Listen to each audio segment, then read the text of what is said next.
संसार सारा भुजगेंद्र हारा सदा बसतो हृदयार भवो भवान् सहितो नमामि भवो भवान् सहितो नमामि।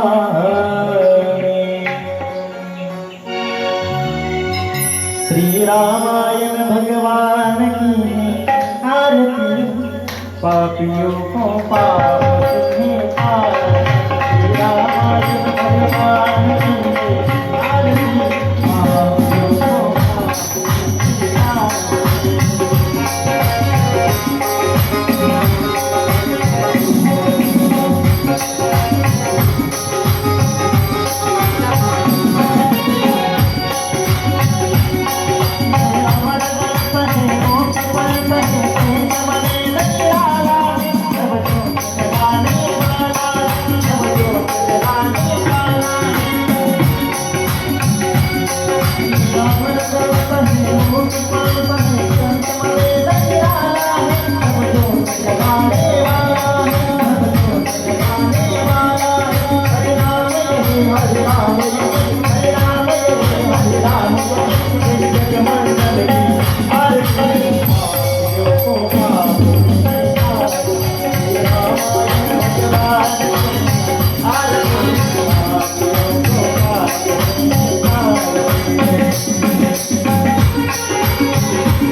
संत भगवान बाबा महाराज की, संत वामन भाऊ महाराज की, संत गव्हाणे बाबा महाराज की, संत तनपुरे बाबा महाराज की.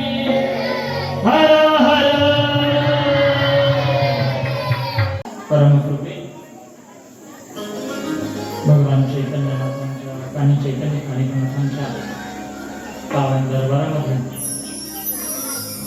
वैकुंठवासी देवकी पटेल संत गव्हाणे बाबा महाराज यांच्या कृपाशीर्वादाने तसेच कानिकनाथ भक्त मंडळांच्या सहकार्याने गेली 44 वर्षापासून चालत असलेल्या या नामसप्ताहाचे हे 45वां वर्ष आणि या 45व्या वर्षातील पहिल्या दिवसामध्ये आपण सर्वजण प्रत्येक वर्षी वेगवेगळी कथा ऐकत असताना यावर्षी भगवान रामप्रभूंच्या चरित्राचे श्रवण आपल्याला होणार आहे. भोसे तालुका पाथर्डी जिल्हा अहिल्यानगर या ठिकाणी भव्य श्री रामकथा ज्ञानयज्ञ सोहळा व नवनाथ ग्रंथ पारायण सोहळा या ठिकाणी संपन्न होत आहे. समस्त ग्रामस्थ भजनी मंडळ माता भगिनी तरुण वर्ग अभावित सर्वांच्या सहकार्याने मोठ्या आनंदामध्ये हा सोहळा या ठिकाणी संपन्न होत आहे. पहिला दिवस असल्यामुळे तर तिला थोडा विलंब झाला, आम्हाला येण्याकरता थोडा उशीर झाला आणि आम्ही आल्यावर सुद्धा तिथे लोक येण्याकरताही उशीर झाला. त्याच्यामुळे पूर्ण दोष आमच्यावरही देता कामा नाही आणि पुढे तुमच्यावरही आपण सर्वजण त्याचे भागीदार आहोत. कारण कथा आपल्याला सगळ्याला मिळून करायची. ही रामप्रभूची कथा मोठ्या उत्साहात या ठिकाणी आपण सर्वच गावकरी मंडळी या ठिकाणी संपन्न करत आहात.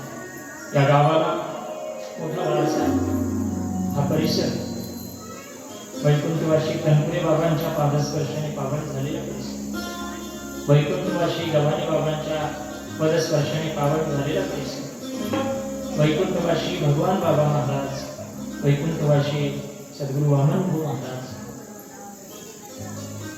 संत साधू संतांचा आशीर्वाद आणि कृपा या परिसरावर नेहमी राहिलेली आहे. आणि म्हणून आपण मोठ्या उत्साहामध्ये पहिला दिवस आहे. माता भगिनींची संख्या भरपूर आहे. मला सूचना अशी आली की आमची जी सर्व साथीदार गुणीजन मंडळी आहे त्यांचा परिचय आपण शेवटी करून द्या, जेणेकरून सगळी मंडळी राहते आणि सर्व गावकरी मंडळींनी प्रेमाचं निमंत्रण आमच्यापर्यंत पोहोचवलं.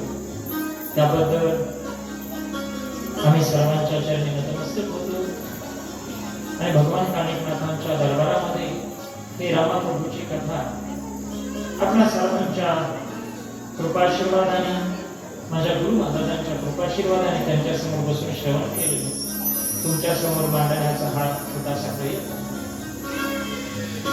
दादांनो, रामप्रभूची कथा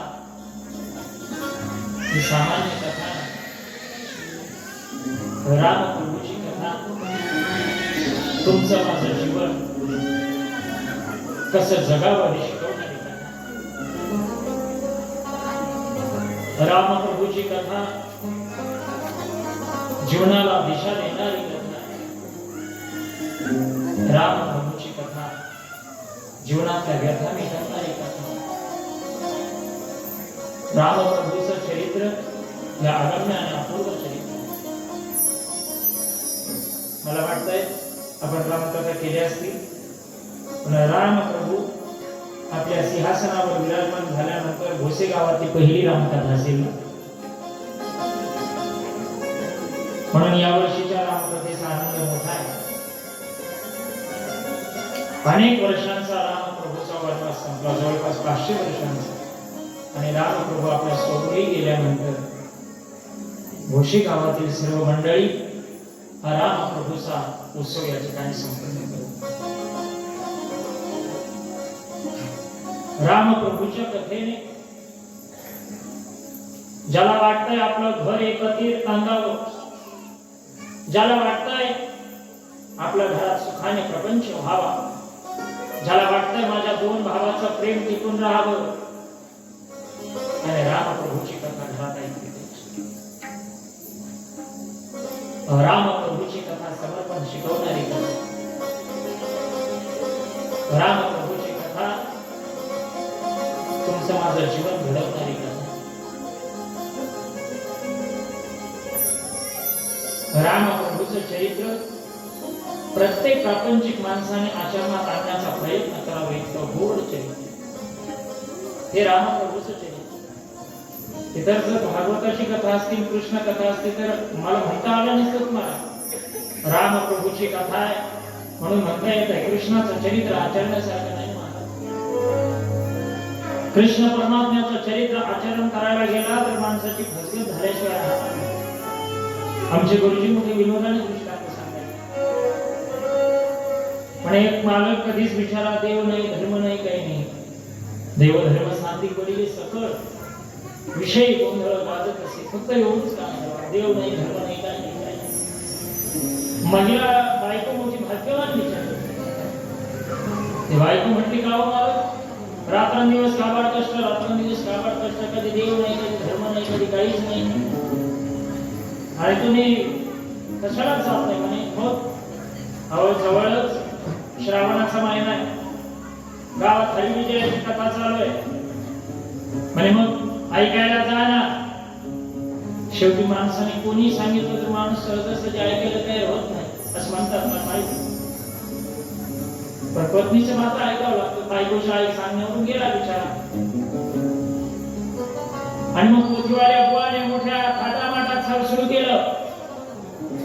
मंडळी ऐका, भगवान श्रीकृष्णाची लीला मोठी अभूतपूर्व लीला आहे.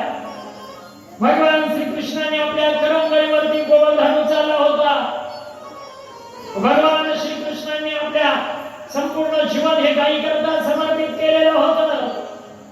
भगवान श्रीकृष्ण गवळणींसाठी धाय मोठून रडत होता.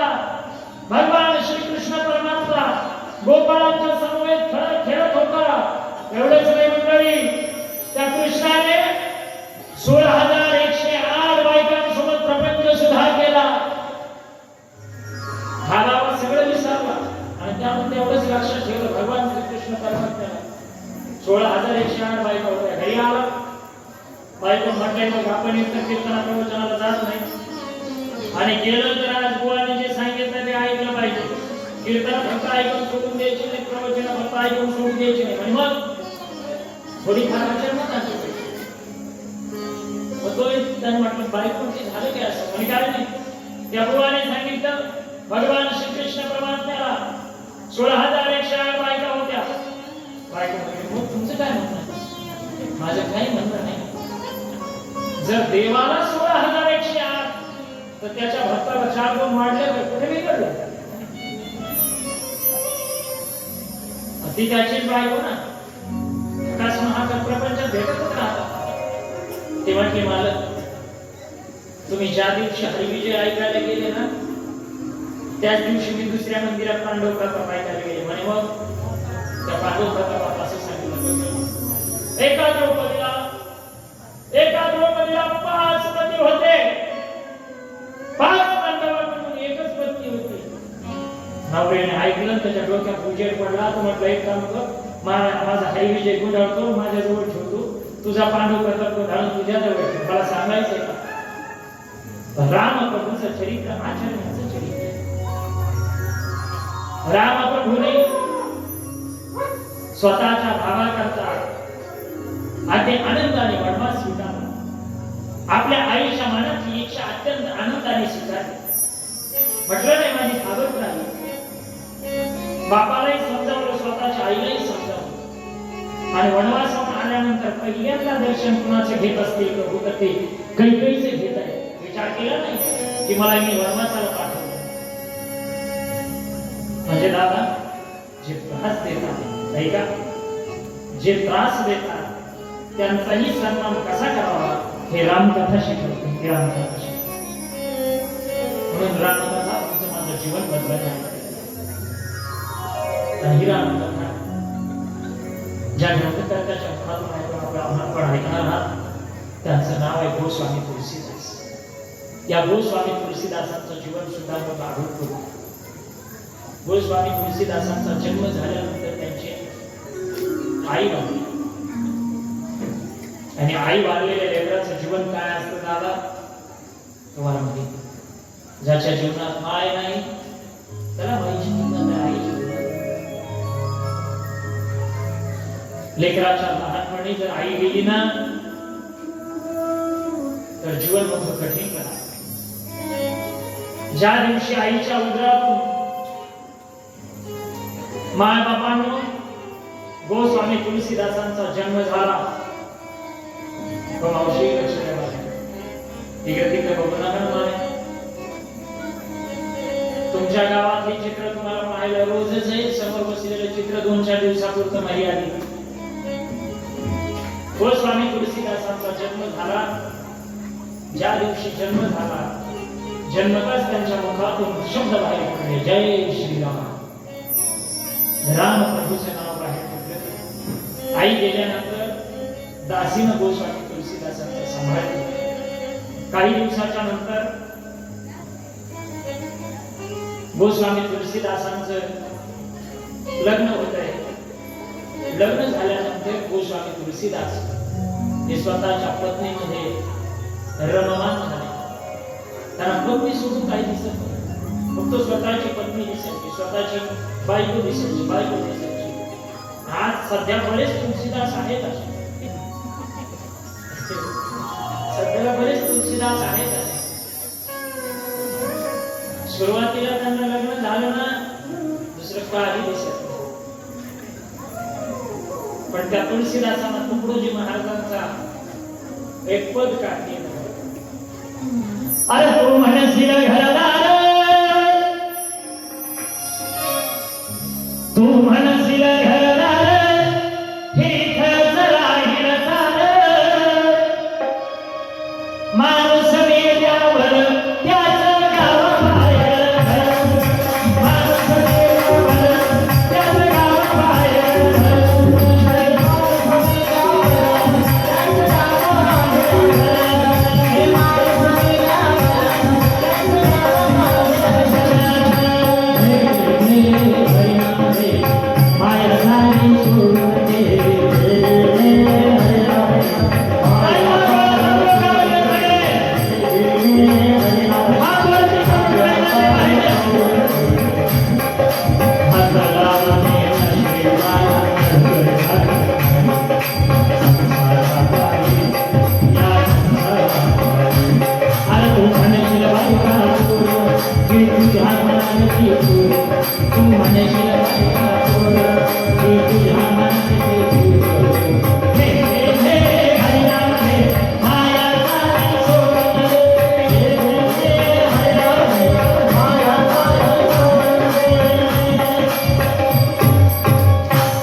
जगद्गुरु तुकाराम महाराजांनी सुद्धा एकाच वाक्यात धिक्कार केले. भाग्य दरिनो हे धन पुत्र दारा निकट वास बरा संसार. गोस्वामी तुलसीदासांची ही गोष्ट लक्षात येते. या भले भले नापास झाले हो. पुंडलिकाची सुद्धा लग्न झाल्यानंतरची परिस्थिती हीच आहे ना. कथा पुढे 10-5 मिनिटं लागली तर चालत ना, कारण उशीर सुरू झालीच आहे. आणि आता आज मला काही तुमच्या काही यजमानाची वगैरे नावं माहित नाही, पण कथा शेवट होईपर्यंत यादी माझ्यापर्यंत पोहोचवत जा. कारण की तुमच्या गावात नवा पाव आहे. सून नव्यानं गावात घरात आली म्हणजे तिला त्या घराचा राहणीमान, राहणं, बोलणं, चालणं, खाणं लोकांचं वागणं कसं आहे समजायला वेळ जातो. त्याच्यामुळे जर कुणाची नाव वगैरे काही घ्यायची असते ते माझ्यापर्यंत कथा वैज्ञानिक कागदावर लिहा आणि माझ्यापर्यंत आणून द्या. भक्त पुंडलिकाची सुद्धा ही परिस्थिती होती ना. माझ्या पित्याच्या गळ्यात ओळी, माझ्या पित्याच्या गळ्यात ओळी, बाईल खांद्यावरी पुंडलिक दासिया.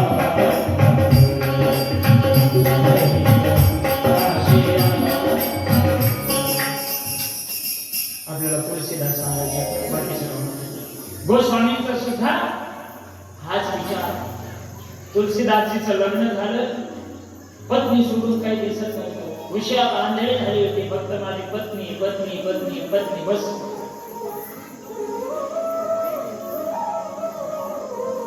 आणि मग लग्न झाल्यानंतर काही दिवसांनी गोस्वामी तुलसीदासांची पत्नी माहेराला गेली. आणि स्वतःच्या माहेराला गोस्वामी तुलसीदासांची पत्नी गेल्यानंतर गोस्वामी तुलसीदासांना पत्नी वाचून काही कर्मी झाले काही पाठ नाही, आपला अभ्यास नाही त्यातला एवढा.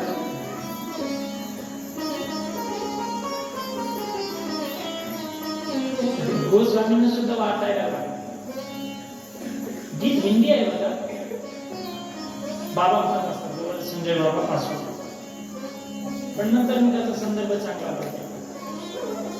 गोस्वामी तुलसीदासांना पत्नीची आठवण यायची, एकच म्हणायची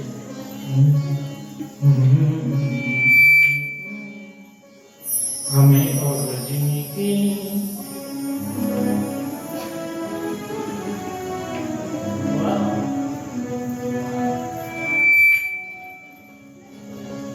हमें और जिंदगी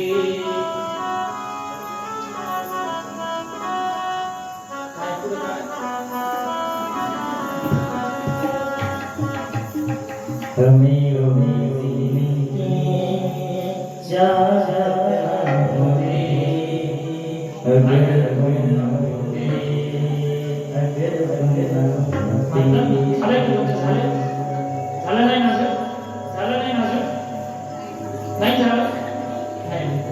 ज्याचं मुक्त झालंय तरी कधीतरी त्याच्या आठवणी देत असते.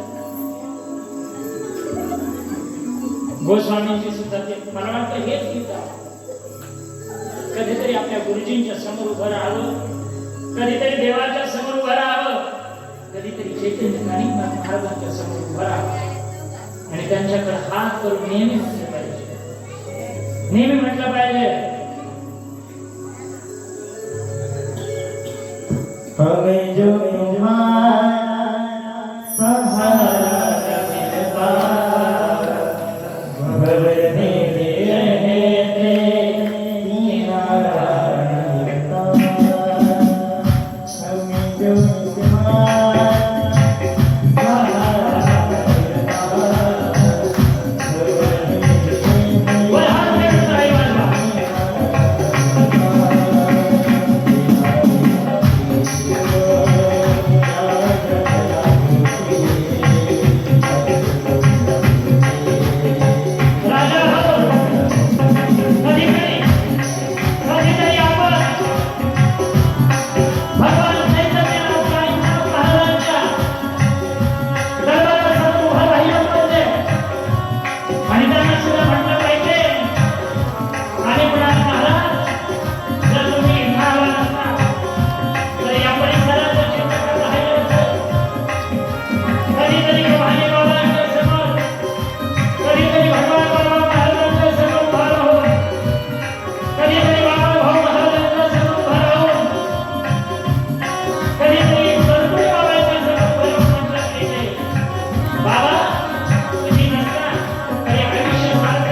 आपण आपल्या गुरुजींच्या समोर उभं राहून मी गुरुजींच्या समोर म्हटलं पाहिजे. पण तुलसीदासांना एक दिवस पत्नीच्या संसार प्रकार काय मला मागणी आहे का? राजा गोस्वामी तुलसीदासांना सगळं आठवायला लागल्यानंतर मध्यरात्रीची वेळ होती आणि मध्यरात्रीच्या वेळेला धोधो पाऊस पडत होता, कडाक्याची थंडी होती, आकाशामध्ये विजांचा कडकडाट होत होता.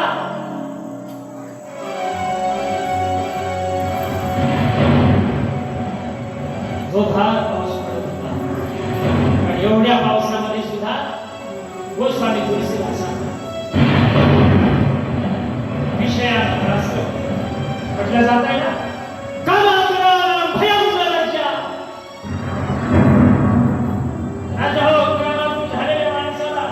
भीतीही वाटत नाही, कामातून झालेल्या माणसाला लाजही वाटत नाही. एवढा भयंकर वेळ असता पाऊस जोरदार पडत होता, विजांचा कडकडाट होता, कडाक्याची थंडी होती आणि मध्यंतरी नदी होती ती दुथड्या होत वाहत.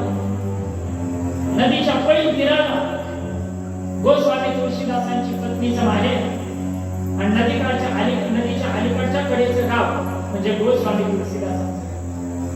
बायकोला भेटायला जायचं. रात्री 12 वाजता घराच्या बाहेर पडायचं तर घराचे सर्व दरवाजे बंद आहेत, जुडी बांधली करायची. वरच्या मजल्यावरती गोस्वामी थांबले. एक दोर दिसला, त्या दोराला धरून खाली उतरले गोस्वामी तुलसीदास.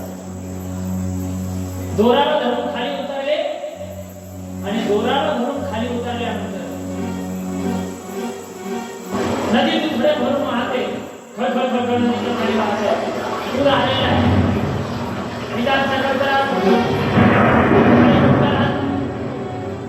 आणि अशाही वेळेला गोस्वामींना नदीपर्यंत कशी करायची कोणी नावाडी सापडत नाही. अहो मध्यरात्रीचं नावाडी असते का? मध्यरात्रीच्या वेळेला नावाडी रात्री 12 वाजता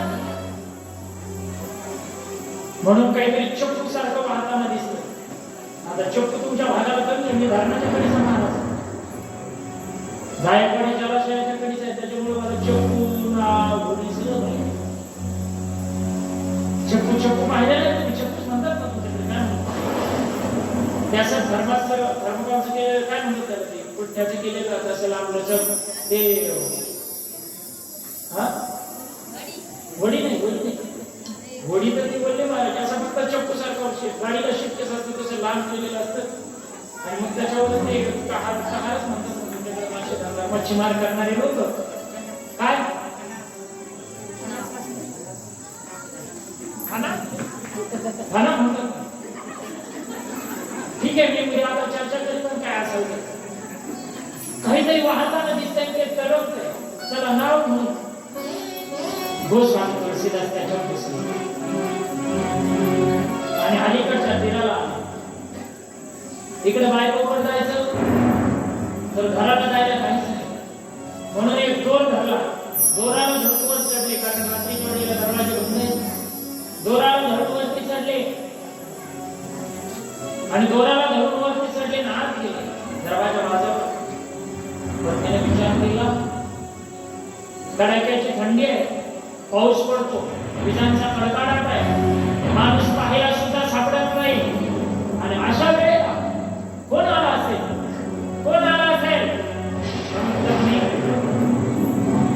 पाहायला गेले. पाहिलं तर आपले मालक यतिराज, एवढ्या रात्री काय येतील? काही संकट आहे का? आहे. एवढ्या रात्री काय आला? काही काम पडलं होतं, माझी काही गरज पडली? काम काही नव्हतं, तुला पाहण्याची इच्छा झाली आणि म्हणून आलो.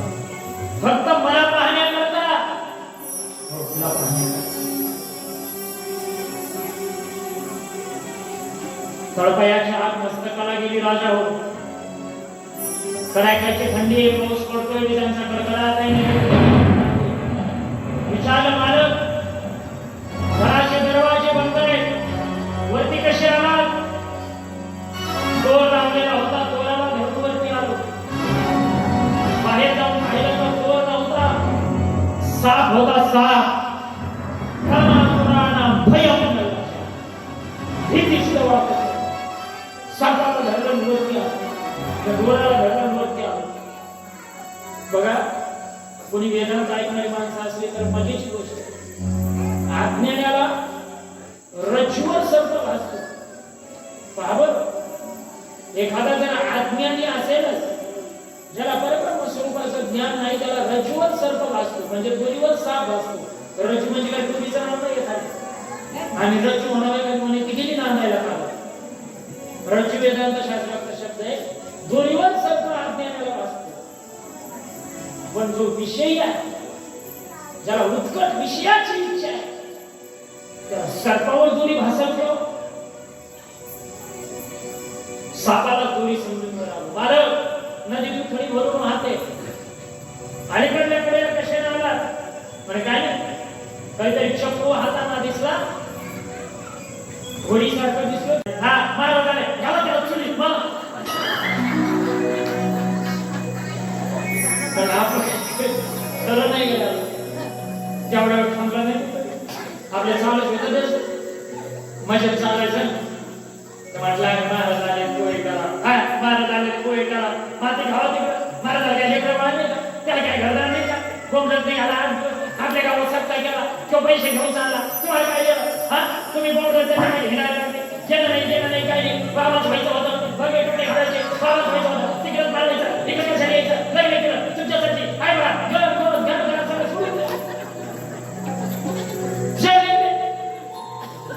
मला तो म्हणला मला ती फक्त बोलती तिच्या मनात काहीच नाही म्हणून तिच्या मनाला काढी लाव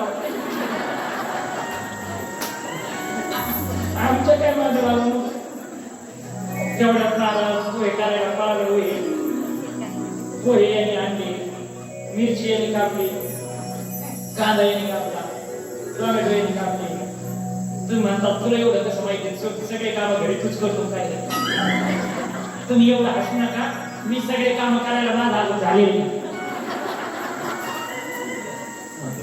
ऐका आणि आम्ही आळंदीला झाले रामेश्वर महाराजांनी आम्ही आळंदीला सोबत राहिलो आणि स्वयंपाक करून खाल्ला म्हणजे तुम्ही लगेच पुढचा अंदाज लावायला मोकळे आतापर्यंत तो केला बायको करतच नाही ऐका त्याने सगळं काम केलं तिने पोहे आणले आमच्या पुढे ठेवले आणि आम्ही पोहे खाता खाता ते मला म्हणतो महाराज पहा बोलत पण करते का नाही ते तिच्या मनात इतका वापर पण आणि तेवढं खाता खाता मला पण म्हणतो बाबा पोहे कसे झाले म्हणलं आता पोहे कसे झाले हे जर सांगू भाऊ नेमकं पोहे खाऊ आपल्या बायकोच्या शेत खाऊ नेमकं खाऊ काय त्याची चिंता घेतली हो स्वामी चांगला असेल तर कुणाचंही ऐकलं पाहिजे बायकोचं सुद्धा ऐकलं पाहिजे उपदेश त्या हाती धाराची ती धरावा गीताचा असेल तर कुणाचं ऐकलं पाहिजे बायको जरी म्हटली ना मला बसा प्रभू चिंतन करा हो स्वामी तुलसीदासांच्या पत्नीनं तुलसीदासांना उपदेश केला सांगितलंय बालक या नाचत्या पुचक्या शरीरासाठी एवढं त्रासण्यापेक्षा जर भगवान प्रभू रामचंद्राचं चिंतन केलं असतं तर तो वैकुंठाचा देव खाली आला असता बायकोच्या उपदेशाने डोक्यात प्रकाश पडला आणि तुळशीदासजी रामनामा करता सज्ज झाले राजा राम राम राम सीताराम राम राजा राम राम सीताराम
तुलसीदासजी सांगतात ते दुसरं तिसरं चरित्र सांगत नाही राजा हो. भगवान शिवजींनी प्रत्यक्ष पार्वती मातेला जे चरित्र सांगितलं ते चरित्र स्वतः गोस्वामी तुलसीदास आपल्या सर्वांच्या समोर तुलसी रामायण या ग्रंथाच्या रूपाने ग्रंथाचं पूजन करत असताना पहिल्यांदा गणपतीला वंदन करतात. भगवान श्री गणेशाची वंदना गोस्वामी तुलसीदासजी करतात. गलतानगंडम विरधुंगखंडम चरचारुषुंडम जगत्रामशुंडम लसदंतकांडम विपधुंगचंडम शिवप्रेमपिंडम भजे वक्रतुंडम. गणपतीला वर्णन का करायचं? आज रामायणाचा विचार सुरू होत नाही. आज फक्त भगवान शिवजीचा विवाह होईल. गणपतीला वंदन का केलं जाते महाराज? गणपती ही मंगलाची देवता आहे आणि गणपतीला वंदन केल्यानंतर कुठलेही काम निर्विघ्नपणे पार पडते. बघा गणपतीच्या घरात राहतो ना, मावशी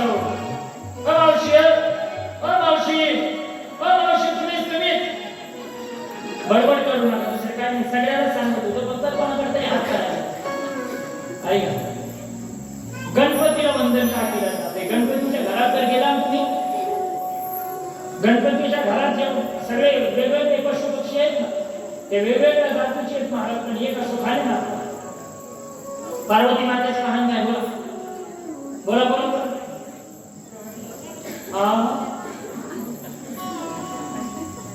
काय काय का?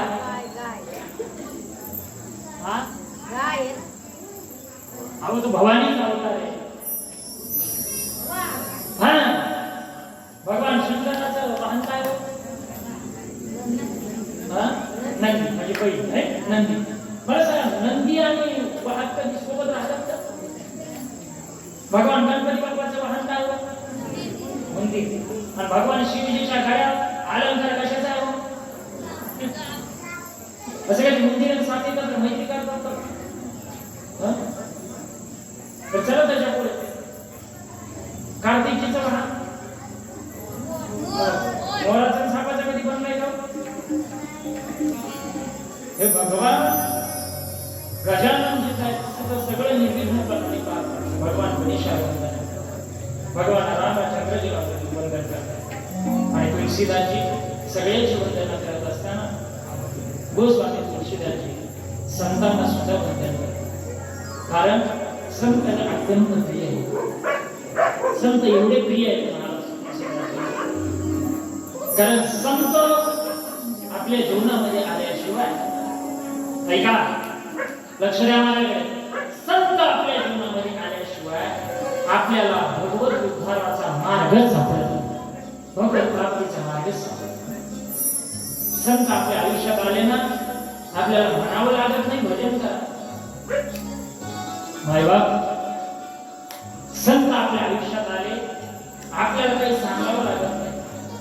संतांच्या फक्त स्पर्शाने, संतांच्या फक्त आपल्या समीपेनाने आपल्या आयुष्यामध्ये सगळ्या घटना निर्विवाद होतात.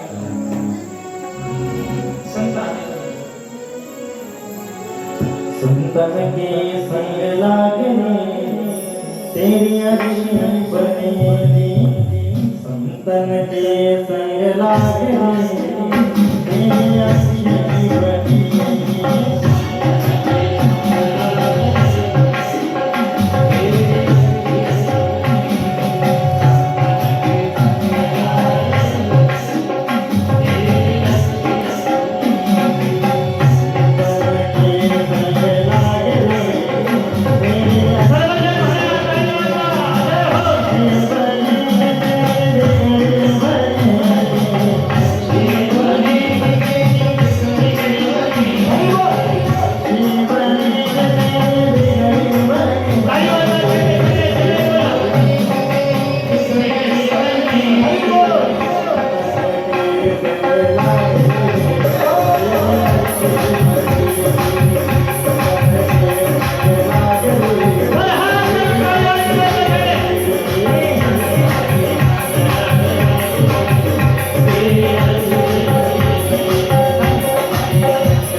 म्हणजे वीज चोरून वापरू नये म्हणून ती गेली मीटर वापरतात है ना. आणि मग ते मीटर ज्याच्या घरात राहतं ना ते लाईट खूप जपून वापरतात. म्हणजे लाईट का जपून वापरतात? बिल जास्त येऊ नये म्हणून. मला असं काय ऐकल्यानंतर असं वाटलं भोसे गावातल्या सगळ्या लोकांच्या हाताला पण देवाने मीटर दिले वाटतं. लई चिंगूशीने टाळ्या वाजवतात. म्हणजे जोरात वाजली पाहिजे, जोरात जोरात जोरात. एखादी माणसाने नाहीच वाजवली. बाबा तुमचा माझा बांधाला बांध एखादा यांचा कोणाचा नाही ना. अहो तुमच्या लेकरासारखी झाली सगळे वाजा की राव जोरात वाजा वाजा माझा जोरात. दुसऱ्याचं कौतुक करायला आहे बरे का. दुसऱ्याच्या लेकराचं तुम्ही कौतुक कराल ना तुमची लेकर आपोआप मोठं होतील हे त्याचं लक्ष नाही. समोरच्याचं कौतुक करायला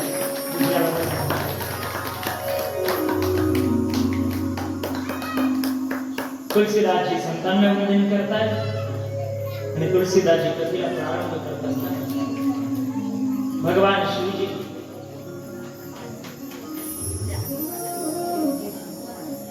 एक वेळामध्ये त्रेतायुगामध्ये पहिलीची उपाय तुलसीदासजी एक बार त्रेता युग आहे शंभू गये कुंभज ऋषी पाहे. त्रेतायुगामध्ये भगवान शिवजी सतीला घेऊन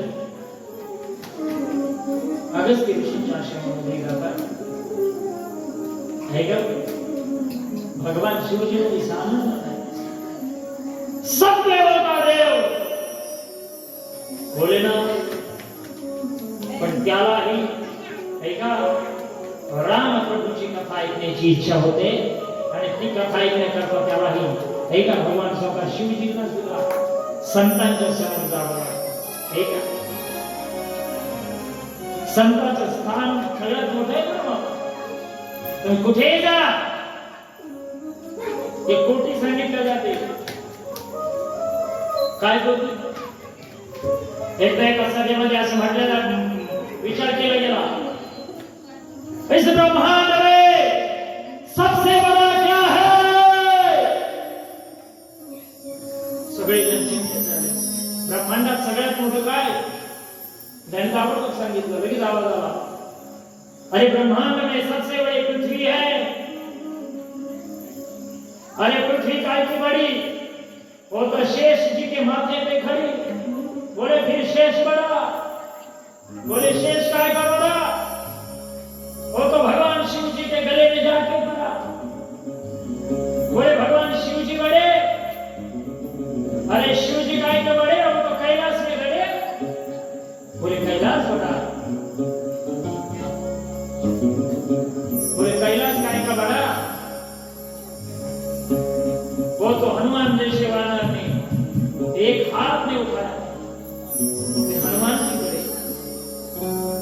शेवट तिचा इथं येतो मोठी लांब सगळ्यांनी आपली आवडते घेतली भक्त संत हे सगळ्यात मोठे सगळ्यात संतापेक्षा मोठे कोणीच भगवान शिवजी सुद्धा अगस्त्य ऋषींच्या आश्रमात जातात आपल्याकडे तुकोबराय बोलतात ना देव सारावे करते संत पूजावे आरती संतांची पूजा केली पाहिजे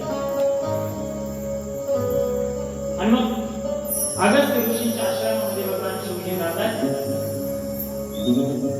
सतीसह जातात आणि गेल्यानंतर भगवान शिवजी अगस्त्य ऋषींना नमस्कार करतात अगस्त्य ऋषींना नमस्कार करायच्या अगोदर ते पुराणिक बाबाच स्वतः अगस्त्यचे भगवान शिवाला वंदन करतात सतीला वाटलं काही नाही आपल्या खालचं गिरे हे आपल्या खालचं गिरे ही काशीतले बाबा असतात कारण लोकांना सवय अशी जो बाबा जास्त तात राहतो ना तो मोठा बाबा वाटतो जो बाबा पाया पडतो नम्रतेने बोलतो नाही म्हणतात तो भीत असेल आम्हाला म्हणून भेटतो मूर्ख आहे तुला भीतो म्हणून नाही संप्रदायाची धर्माची पद्धत आहे पंढरी श्रीकोणाला हे अभिमान पाया पडे एकमेकांच्या पाया पडे नम्रता असल्या महत्वाचे महाराज नम्र झाला होता त्याने कोणतीही आनंद तुम्ही ते गव्हाळ्या याचं झाड पाहिलं जाऊ पाण्याच्या कडेला राहतो काय म्हणतात त्याला लोहाळा म्हणतात का तुम्ही लोहाळ्याचं झाड किती पुढे येऊ द्या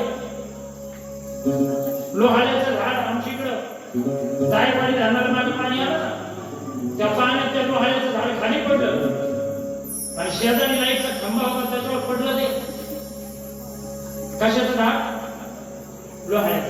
लोहाळ्याचं झाड खांब्यावर पडत असतं मानसिक लगा तुम्ही कशाला हाच म्हणायला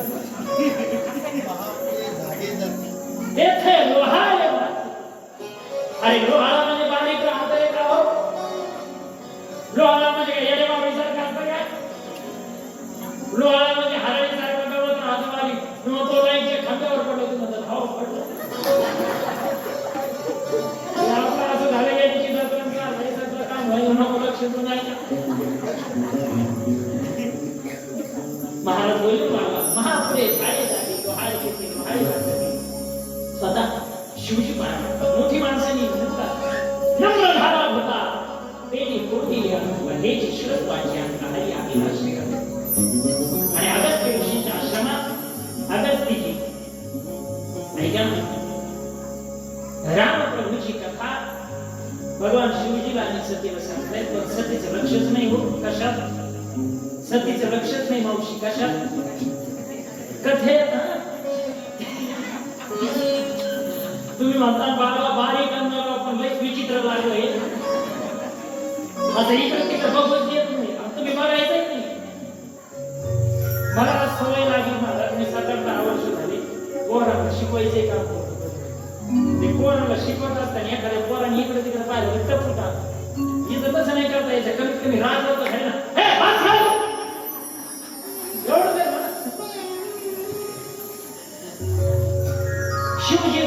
शिवजी कथा ऐकतात सतीचं काय त्याचे लक्ष नाही सती कथा ऐकत सतीच्या कथेचं लक्ष नाही सतीने आपलं लेकरू सोबत आणले बघा शिवजी कथेला आले नाही कुणाला घेऊन आले सतीला घेऊन आले पार्वतीने झाली अजून ती कोणाला घेऊन आली सतीला घेऊन आले त्याच्यामुळे उद्या जेवढ्या सती आल्या त्यांनी उद्या आपला साथ्या घेऊन यायचा एकटे यायचं नाही कथा बोलाने ऐकलं पाहिजे तुम्ही जर आपल्या नवऱ्याला इथं जे कथेला आणलं तर त्याचा फायदा असा आहे नवऱ्याने केलेला अर्ध पुण्य बायकोला भेटते इतिहास सांगितले आणि मग भगवान शिवजी कथा ऐकतात सती कथा ऐकतात आणि मग ही कथा न ऐकल्यामुळे तिचं कथेत लक्ष लागतं आणि भगवान शिवजी त्या रामप्रभूचं भजन करी महादेव रामकृती सदाशिव दोघे एकमेकांना प्रिय आहे तुम्हाला माहित नाही रामायणात हा प्रसंग नाहीये पण विष्णूचा आणि भगवान शिवाचा इतकं जवळचं नातं आहे राजा हो तमावशी हे समोर लक्ष दे ना इतकं जवळचं ना, इतकं जवळचं. आपल्या पंढरपूरचे पहिले वारकरी भगवान शिवजी. कोण आहे तो? कोण आहे? ज्ञानोबा तुकाराम. भगवान पंढरीनाथाच्या पंढरीचे पहिले वारकरी कोण आहे? भगवान भोलेनाथ शिवजी आहे. आणि ज्यावेळेस भगवान शिवजी महाद्वारातून परमात्म्याला लोटांगण घालू लागले विठ्ठलाच्या समोर, त्यावेळेस स्वतः जगाचा मालक भगवान परमात्मा पंढरीनाथ पुढे आला आणि शिवजीला लोटांगण घालून दिले नाही. मग शिवजीला उचललं आपल्या डोक्यावर घेतलं. तेव्हापासून भगवान पंढरीनाथाच्या डोक्यावर शंकराची काय पिंड आहे का? शंकराची पिंड आहे का? हे महिलांनाच माहिती आहे. हे सगळं सतीलाच माहिती. शंकराला याच्यात काही घेणं नाही आहे का? मग भगवान शिवजी त्यांचं भजन करतात. साधारण माणसासारखा मनुष्य भगवान महाविष्णूचा अवतार म्हणजे सतीला ते बरं वाटलं. रामाचं भजन भक्तीला का होते माहिती आहे? त्याने जाताना पाहिलं रामप्रभूकडे जात असताना, तर रामप्रभूंचा साधारण मानवाचा वेश घेऊन सीता रावणाने नेलेली असताना अशा काळामध्ये झाडाला कवटाळतात माझी सीता. पक्षाला विचारतात माझी सीता कुठे? पक्षींना विचारतात माझी सीता कुठे? जो दिसेल त्याला सीता विचारतात. अरे जो राम बायकोसाठी गेला झाला माझा नवरा, त्याचं भजन करतो, त्याची कथा आहे. हे काही सतीला बरं वाटतं. सतीने शेवटी भगवान शिवजीला विचारलं, मालक तुम्ही साधारण बायकोसाठी वेगळे झालेल्या रामाचं भजन करतात, सामान्य राम. सती खबरदार, रामाला पुन्हा सामान्य म्हटलीच तर. आणि मग पण शेवटी बायकोच आहे ना, ती एक पाऊल पुढे जावा. ते म्हटले तुम्हाला सामान्य वाटत नाही, मी आता जाते आणि त्या तुमच्या रामाची परीक्षा घेऊन येते. सती निघाली आणि तिने सीतेचे रूप धारण केलं. सतीने कुणाचं धारण केलं? अहो बोला की सती, सीतेचं. कोणी धारण केलं? सती. कोणाचं रूप? सीतेचं. कुणाच्या समोर जायला? रामाच्या. ऐकतात सगळे, ऐकतात. आणि मग हे रूप धारण केल्यानंतर ते रामप्रभूच्या समोर, रामप्रभूच्या मनामध्ये शिकतात. माता म्हणावं तर सीतेचं रूप धारण केलं, आणि पत्नी म्हणावं भगवान भोलेनाथाची पत्नी माझी माता. सतीला रामप्रभूने पाहिलं आणि रामप्रभूने सतीला पाहिल्यानंतर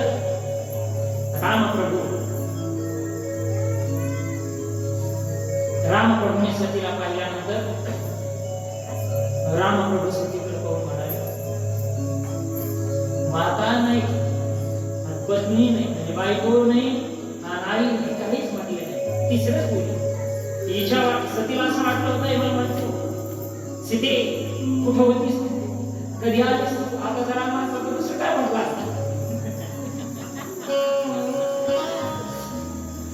तो त्याला रामाला फक्त सीता दिसायला पाहिजे होती. आपल्याला ते राम प्रभू मर्यादा पुरुषोत्तम ओळख.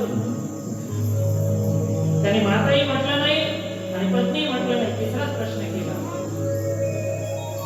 मेरे पिता भगवान शिवजी कहा है? भगवान भोलेनाथ कुठे? असा प्रश्न विचारल्यानंतर सती जागेवर आईस्क्रीम झाली. अय मोठे खाली बस. ते खाली बस नाही, तिकडे पुढे आणून खा. तू तुमच्या जवळ मला लेकर आरडण्याचा प्रॉब्लेम नाही. शहाणी माणसं लेकर करतात. तुम्ही म्हणा मग एवढं लेकर आरडायला लागलं, तू लगेच बोलायला करू लागलं. मला ते लेकराला काही म्हणायचंच नव्हतं. मला काय कळत नाही, काही कळत नाही. एवढ्या लेकराला काही कळत नाही, हे मला कळत नाही का? मग मी तिच्याकडे पाहून का आरडलो? गणिदास आहे बरं का, गणिदास आहे एवढं माझी लेकराला बोललं का शहाणी म्हणा.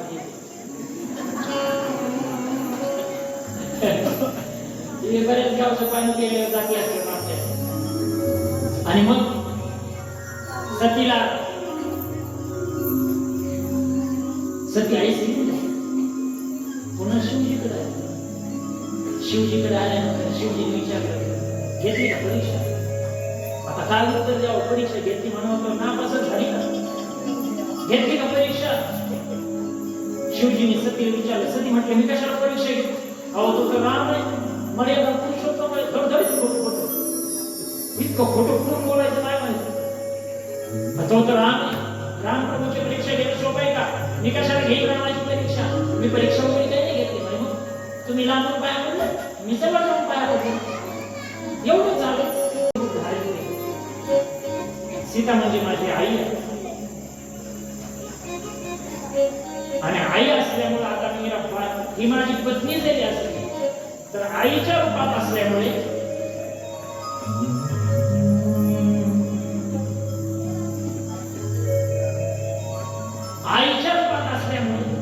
मीला काहीच म्हणू शकत नाही. काहीच म्हणू शकत नाही. माझी पत्नी म्हणून हिचा स्वीकार करू शकत नाही.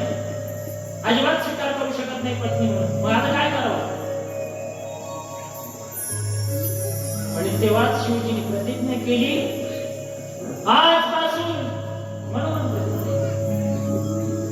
सतीचा आणि माझा पती पत्नीचा संबंध संपला.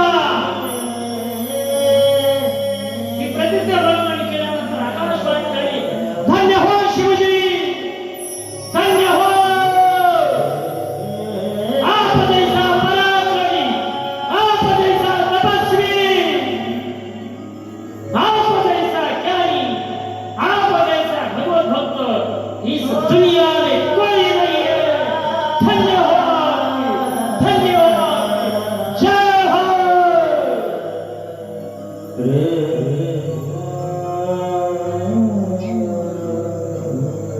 सती म्हटली, काय आकाशवाणी केली? काय आकाशवाणी काहीच नाही केली. ती आकाशवाणी सांगायच्या अगोदर आमचे महाराज भगवान भोलेनाथाचे एक गीत गातील.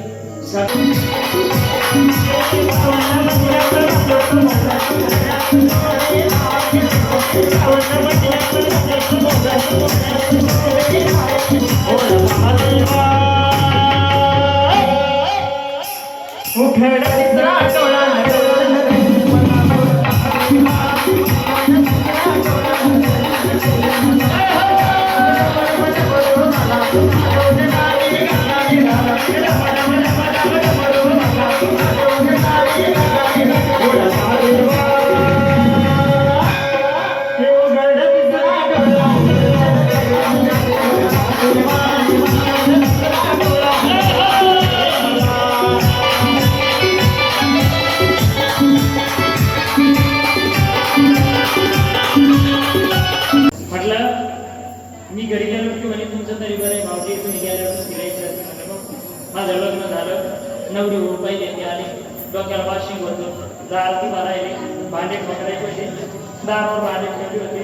जशी भांड्याला लागणार काय सांगू तुम्हाला, म्हणलं नेमकं काय झालं, पडली. आपला बरा करायचं भगवान शिवजी आला, सतीला समोर बसवलं. सतीला आपल्या डाव्या बाजूला बसू द्यायचं, कारण पत्नी म्हणून तर सीतेचा स्वीकारही करते. भगवान शिवजी, हे मावशी, माझ्या सगळ्या गावाची शपथ आहे तुम्हाला बोलताना आला. हे बोलू नको ना, भरू दे मग थोडं.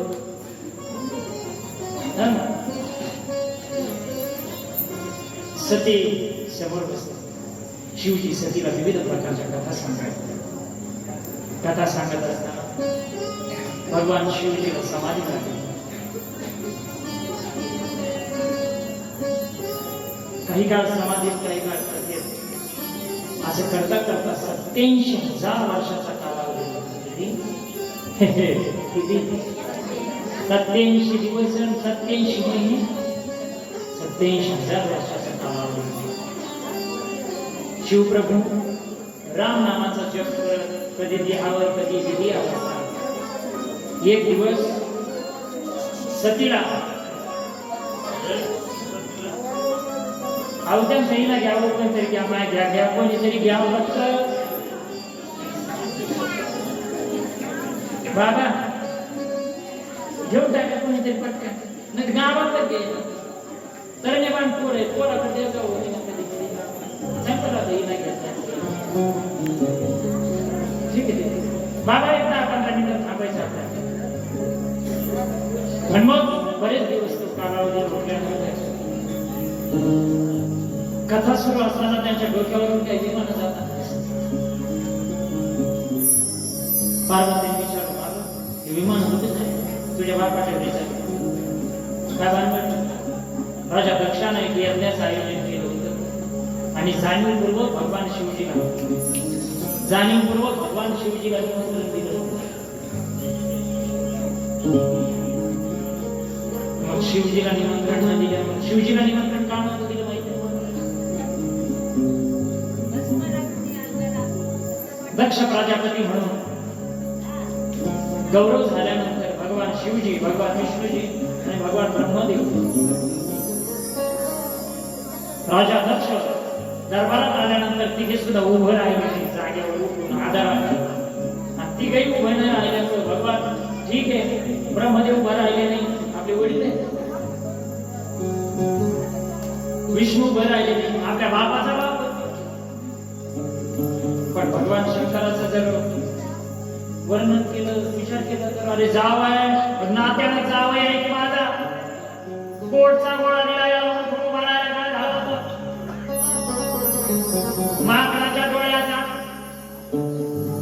मनकट रोचनापासून वर्णन नाही माकडाच्या डोळ्याचा अंगाला नाक लावून घेतो गळ्यात चाक काय घेऊन घेतो माझे पोरगे बायको दिली याला सगळं माझ्या आधाराकडे उभा राहता आलं नको नव्हतं ते बोलायचं भगवान शिवजी एक काही होतं आणि आता जर बरं का आता जर एखाद्या सतीला एखाद्या शिवाला आता जर जावायला जर सासरा बोलला तर घरी आल्यावर अशी सती धुतल्या जाईल तुझा बाप भगवान संपत्त 4 वर्ष बोला आपण केलं असं केलं तसं केलं पण शिवजी काहीच म्हटलं सतीलाही काही म्हटलं पण आता वेळ आली सती म्हणते प्रेमान कुठून शिकते महिला मंडळ काही कळत नाही पण बोलण्याची भाषा पहा नसेल महिलांनाच बोल नाही येऊ शकत ते बोलणार एकाला लागणार एकाला सरळ बोलत नाही सरळ कधीच बोलत नाही कार्तिक मामा कोण आहे ना सरळ सरळ बोलत नाहीत नाही बरोबर आहे ना तुमचं सगळं जाणतो सरळ कधीच बोलत नाही सती शिवजीला म्हणते हो ना तुम्हाला माहित आहे का म्हणे का तुमच्या सासऱ्याच्या घरी यज्ञाचं निमंत्रण आहे यज्ञ म्हणतात जावं लागेल आपल्याला निमंत्रण कसं आहे बोललं कसं आहे तुमच्या सासऱ्याच्या घरी माझ्या बापाच्या घरी म्हणतात तर ते बिघडलं असतं काय पप्पा तुमच्या सासऱ्याच्या घरी ते बोलतात एखादा लागतं एखादा महिलांचं तुम्ही दोघी सासूजना घरात असा मावू शकतो बरं का दोघी सासूजना घरात असल्यानं मध्ये मांजर खेळत असते सासूला बिचारी काही काम नसती बसलेली राहते नसती बसल्या ती म्हातारी बरोबर असं बोलती ती सून बिचारी फिरते फिरत्या घेरत्या घालते चक्रा मारते काम करते सासूच्या सुनाकडे पाहते मांजरावर घालून बोलत एक खच मारते एक खचगिरी घ्या घालते तिचा जाण्याचं आहे ना तिच्यावर दाबा असताना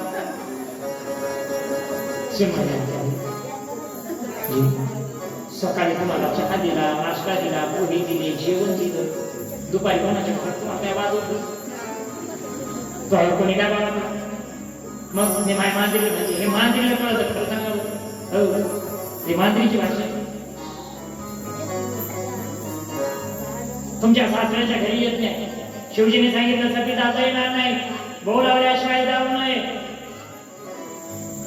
पण काही ठिकाण अशी आहे सती काही ठिकाणी बोलावल्याशिवाय जाऊ नये काही ठिकाणी बोलावलं तरी जाऊ नये काही ठिकाणी नाही बोलावलं तरी जावं गुरुच्या घरी कार्यक्रम असला बोलावलं नाही तुमच्या लक्षात नसलं निमंत्रण नसलं तरी जावं मित्राच्या घरी कार्यक्रम असला निमंत्रण नसलं मित्राच्या लक्षात राहिलं नसलं तरी जावं आई वडिलाच्या घरी कार्यक्रम असला निमंत्रण नसलं बोलावलं नाही तरी जावं सती म्हणते की तेच तर म्हणते ना माझे आई बाबा निमंत्रण विसरले असते भगवान शिवजी नाही गेले सतीला पाठवलं राजा दक्षाने सगळ्याला सांगितलं होतं सतीला पाठवायचं नाही आणि सती एकटीच गेली. शेवटीचं म्हणणं तिने ऐकलं नाही. शेवटी नाईलाज झाला आणि शेवटी त्यांना सती जाण्याकडे निघाली. पीता भवन जब गई भवानी, पीता भवन जब गई भवानी, दक्ष त्रास काहू न सहमानी. पीता भवन जब गई भवानी. राजा दक्षाने सगळ्याला सांगून महाराज बोलून सगळ्याची श्रीमंत बाई होती. सतीचं कोणी मान सन्मान करे. शेवटी आई होती. आईला मात्र नाही का तिने शासन नव्हतं आणि स्वतःच्या पत्नीच्या स्वतःच्या मुलीच्या आजारात करता गेली. तिने कायद्याचा विचार केला नाही. आई नाही. आई आई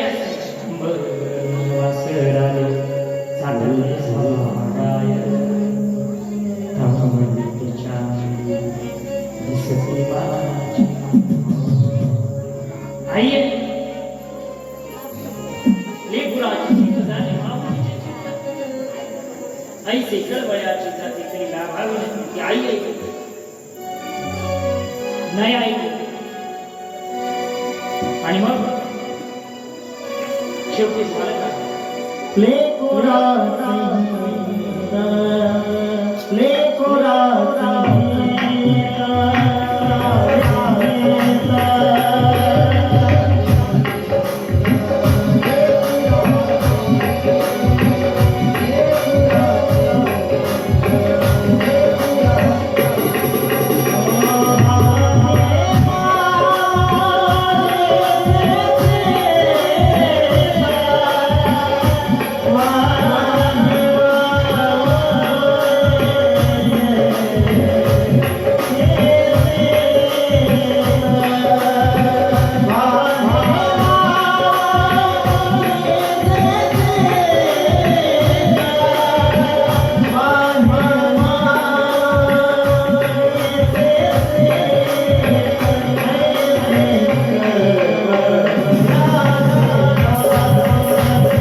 आपल्या वडिलांच्या घरी आपला अपमान झालेला तिने पाहिला. सतीला काही कळत नाही काय चाललंय. सतीला कोणी विचारित नव्हतं, कोणी बोलत नव्हतं, तिला काही मान सन्मान नव्हता, काहीच नव्हतं. तिला भगवान शंकराच्या सांगण्याची प्रचिती आली आणि अपमान झाल्यामुळे सती काही गणांना सोबत घेऊन गेली होती. सगळ्यांसमोर तिचा अपमान झाला. शेवटी तिला राहवलं नाही. उद्विग्न झाली परिस्थिती सतीची. नाथलागांनी अपमान केला. सर्व यज्ञाच्या नाशाची आणि पित्याच्या नाशाची, यज्ञाचा नाश व्हावा आणि पित्याला सुद्धा शिक्षा व्हावी अशी शापवाणी सतीने उच्चारली. आणि सतीने तिने शापवाणी उच्चारल्यानंतर आपला देह अग्नीला समर्पित. भगवान शिवजीला वार्ता कळाल्यानंतर सर्व यज्ञांचा त्या ठिकाणी विध्वंस झाला. सर्व गणांनी त्या ठिकाणी यज्ञभूमीवर थैमान मानले आणि थैमान मानल्यानंतर ऋषी मुनी देवता दक्ष यांना सगळ्यांना शिक्षा झाली. पुढे दिनत्यागाच्या वेळी सतीचं मन तिचं मन त्या ठिकाणी शिवमय झालं होतं. काही दिवसांनी ती हिमालयाची कन्या म्हणून जन्माला आली. तिला सगळेजण पार्वती म्हणू लागले. पार्वतीचा जन्म हिमालयाच्या पोटी झाल्यामुळं पार्वतीचा त्या ठिकाणी जन्म स्वतः लक्ष्मी आहे ना, भगवान शिवजीची पत्नी आहे ना, देवीच त्याची साक्षी बरे. सतीचा जन्म झाला पार्वती म्हणून. मेघराजा आला, त्यात वाटलं नाही. हिमालयाचं सौंदर्य वाढलं, अनेक वनस्पती आल्या. आधी सुंदर देऊ कसा आमचं ऐकलं नाही ना. उद्यापासून ना जे आधी येणार नाही त्यांना नंतर जागा द्यायची नाही बरं का. हिमालयाचं सौंदर्य वाढलं होतं. ऋषीमुनींना आनंद विगुणित झाला होता. हिमालयात सतीचा जन्म पार्वती म्हणून झाला आणि मग तिचं भविष्य सांगण्याकरता त्या ठिकाणी नारदजी आले. नारदजीची स्वारी झाले. श्रीमन्नारायण नारायण नारायण. नारदजीने तिचं भविष्य सांगितलं. कन्या अत्यंत सुंदर आहे, सुलक्षणी आहे, पण हिच्या नशिबामध्ये काही दोष सुद्धा आहे. हिला मिळणारा पती हा माणसाच्या दृष्टीने विचित्र आहे. हिचं लग्न हिच्यासाठी चांगलं आहे, पण आपल्याला दुसऱ्याला चांगलं वाटणार नाही याची गोष्टी सांगायला लागली. नंतर काही काळ लोटत गेला आणि शेवटी नारदजींनी सांगितलं आपल्या दृष्टीने जरी चांगलं नसलं तर ही सामान्य नाही. ही जगताची जननी स्वतः पार्वती हिमालयाच्या पोटी जन्माला आलेली आहे. पार्वतीने नारद महर्षींचं दर्शन केलं. नारदजी तिथून निघून गेले. नंतर महिना आपल्या पतीला त्या ठिकाणी हिमालयाला सांगायला लागले. नारदांच्या सांगण्यावरून तिला काही उलगडा झाला नाही, परंतु ते चिकित्सेच्या ठिकाणी भगवंताचं चिंतन करायला लागली. पार्वतीला आता तिची पुनर्जन्माची आठवण यायला लागली. स्वतः जगत जननी होती काय करून होतो. पुनर्जन्माची आठवण आल्यानंतर प्रकार काय झाला माहिती आहे. पार्वती भगवान शिवजीची प्रार्थना करायला लागली. नमः शिवाय. खालच्याने म्हणा मला ऐकू द्यावं. ओम नमः शिवाय. पावसाचा आवाज जास्त यायला ओम नमः शिवाय. तुमच्याकडे शिवजी करीत नाही का भजन. ओम नमः शिवाय. भजन करू लागले आणि भगवान शिवजी त्या ठिकाणी कैलासामध्ये तप करीत बसलेले असताना काही ऋषी मुनींना चिंता पडली. हा बाबा जर असा तप करीत बसला तर कसं व्हायचं आपल्याला त्यांचं. हा बाबा जर असं तपश्चर्या करीत बसला तर कसं व्हायचं याचं. म्हणून कामदेवाला तपश्चर्या भंग करण्याकरता पाठवलं. कामदेवाने भगवान शिवजीच्या समोर थैमान घातलं. त्या झाडाखाली शिवजी बसलेले असताना त्या झाडावरती कामदेव जाऊन बसला. झाडावरून थैमान करायला सुरुवात केली, पण भगवान शिवजीवर कसलाच परिणाम होत नाही. शेवटी त्या कामदेवानं काय केलं माहितीये. आपल्या जवळचं सरळ बाळ भगवान शिवजीच्या वर सोडलं. भगवान शिवजीची समाधी उत्थान झाली. भगवान शिवजीचा नेत्र उघडले आणि ज्या नेत्राने भगवान शिवजीने कामाला पाहिलं त्या कामाला पाहिल्यानंतर काम जागी जण भस्म झालं. कामाचा भस्म झाल्यानंतर कामाची पत्नी शिवजीच्या समोर आली. आकांत करू लागली. जास्त वेळ नसल्यामुळे शिवजीने तिला ताबडतोब सांगितलं चिंता करू नको. इथून पुढे तुझा नवरा बिना शरीराचा नाही, बिना शरीराचा नवरा नाही. सगळे ऋषी मुनी देव देवता भगवान शिवजीच्या समोर आले. इकडे पार्वती माता तप करतच होती आणि तप करत असताना पार्वती मातेचं तप चालू असताना काही ऋषी मुनी भगवान शिवजीकडे गेले. शिवजीला म्हणायला लागले शिवजी तुम्हाला लग्न करावं लागेल. तेवढे मला लग्न. अरे बाबा त्या लग्नाने तर काय कमी विचारलं का. आणि मग शिवजी काही लग्न करायला तयार. शेवटी काही देवी देवतांनी विनंती केली महाराज तुम्ही जर लग्न केलं नाही तर तुमच्या पोटी कार्तिकची जन्माला येणार नाही. आणि कार्तिकची जन्माला आला कार्तिक जन्माला आला नाही तुमच्या पोटा तर तारकासुराचा वध होणार नाही. सगळ्या देवदेवतांच्या ऋषी मुनींची आज्ञा भगवान शिवजींनी मान्य केली. सप्तर्षींची आज्ञा मान्य केली. भगवान शिवजी त्या ठिकाणी हिमालयाला पार्वतीला सुद्धा घरी येण्यास सांगितलं. शिवजीने होकार दिला. सगळेजण आनंदित झाले आणि सगळेजण आता भगवान शिव भगवान शिवजीने आपल्या गणांना सांगितलं, भगवान शिवजीने आपल्या गणांना सांगितलं, सगळ्यांना आमंत्रण द्यावे, आपल्या जातीचे सगळे बोलवा, मध्यंतरी जागा करा, मध्ये जागा करा. शिवजी आणि पार्वती माता विवाह करता येणार नाही. आणि मग का भगवान शिवजीच्या लग्नाला वरातीमध्ये नाचणे करता सामान्य लोक नाही होते. हर्षयुक्त उमापती होते वेताळ होते वेताळ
अंगाला वाघाचा कातडे पण डाळलेले सगळ्यांना अपशकुन वाटायला लागला.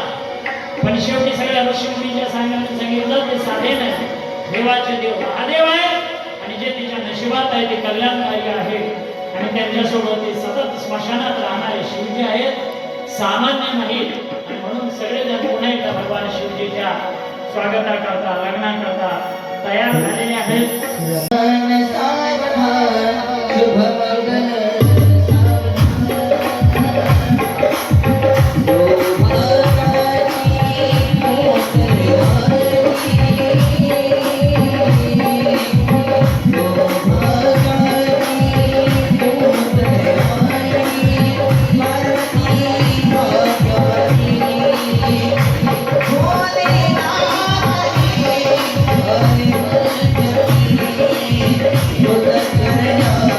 Oh,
हर श्री राय